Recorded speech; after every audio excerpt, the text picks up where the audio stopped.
Okay, look, we all know the Transformers movies are a very special kind of bad. They're all at least an hour or two too long, they're brimming with sexist and racist humor that doesn't feel like it ever would have flown in any context, have absolutely zero interest in the source material they're based on, but are obsessed with the ancient aliens fake history stuff the movies have been making up as they go. Almost nobody seems to like them all that much, but according to the box office, we all keep going, which means they keep making them, and I honestly don't know how to review these anymore. It's all been said. I can't think of anything new to say about them. This is our 5th fucking Transformers movie, and if you don't already know if you're going to see it or not, I don't know what to tell you. The same stuff that's been bad since the first one is still there and still bad, and what else is anyone expected to say? The only thing new I could possibly do is remix variations on the profanity necessary to describe how batshit goddamn fucking insane this bullshit has gotten, and that's just a shitty cocksucking waste of my motherfucking time. Ass. But I do have to do something. So, here is a list of 20 actual things that really do happen in Transformers: The Last Knight. Ancient Transformers fought alongside King Arthur, who actually existed. So did Merlin. All of our legends about magic, dragons, Excalibur, demons, gods, etc. have been Transformers this whole time. Bumblebee fought in World War II behind enemy lines in Nazi Germany, but he didn't kill Hitler. That was a clock. Anthony Hopkins has a tweety British steampunk robot butler named Cogman who does the I'm not psychotic, I'm a sociopath thing from Sherlock. Mark Wahlberg is now a fugitive do-gooder who shelters refugee Transformers in his junkyard. People think he doesn't actually exist and call him the Legend. Megatron negotiates a Decepticon prisoner release with Pentagon lawyers who set up folding tables, stacks of files, and 3-ring binders, exactly like they're holding a kayfabe WWE contract signing.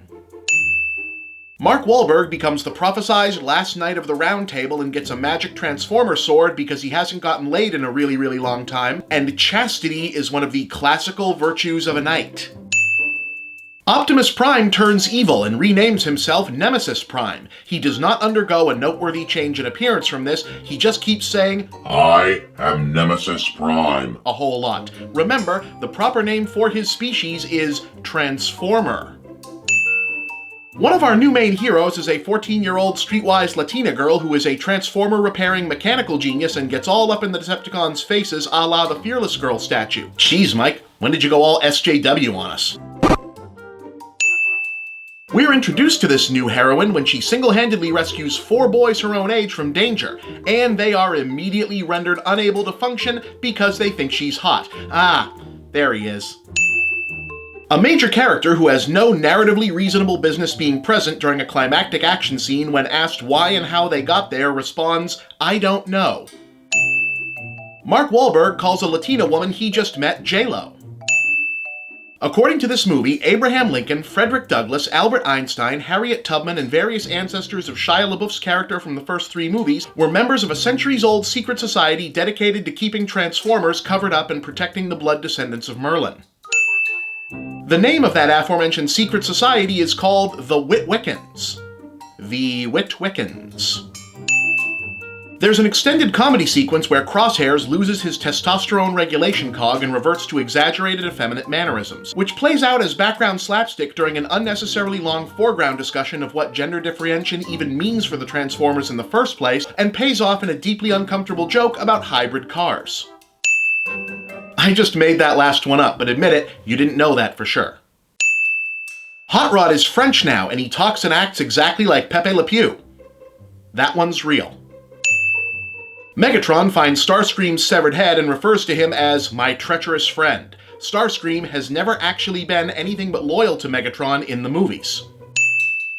The only nation on Earth where the Transformers are still welcome is Cuba, where they are allowed to hang out on the beach and play soccer by decree of Raul Castro. Nothing actually comes of this plot point. It turns out Earth has actually been Unicron this entire time. No, really, that's our big reveal. Earth is itself a giant, evil, inactive Transformer. This is, without exaggeration, the single coolest twist on the Transformers mythology that's ever been in any of the 5 live-action Transformers movies. And they promise to actually do something about it in the next one. Mark Wahlberg mansplains Arthur C. Clarke's third law of science fiction to an Oxford professor, and then brags about not having any student loans. Alright, look, on balance, I liked it better than the last one, and not just because it's a full 15 minutes shorter. This is actually the first one of these that feels like it has a proper narrative structure, instead of seeming to end in a big action sequence but then continue on for another goddamn hour. It still feels like it's a full fucking hour too long, but at least this time they stuck the one pointless action scene too many near the beginning, then put all the Ancient Aliens exposition stuff in Act 2 where it's actually kind of fun, because we're making Anthony Hopkins say a bunch of stupid Transformers bullshit, and there's so much mythology in this movie. And then Act 3 gets to be the big, and for real, I mean very impressively large-scale action finale. That's proper story structure.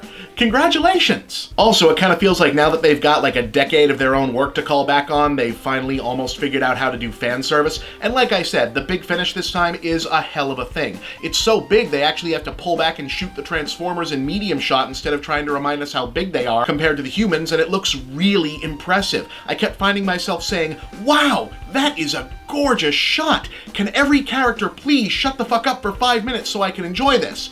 But then they don't. And it's still a Transformers movie. I don't know. I'm gonna go with 2 stars on this one. Watching it still feels like work, but I guess this one doesn't feel totally like a punishment, so that's something, right?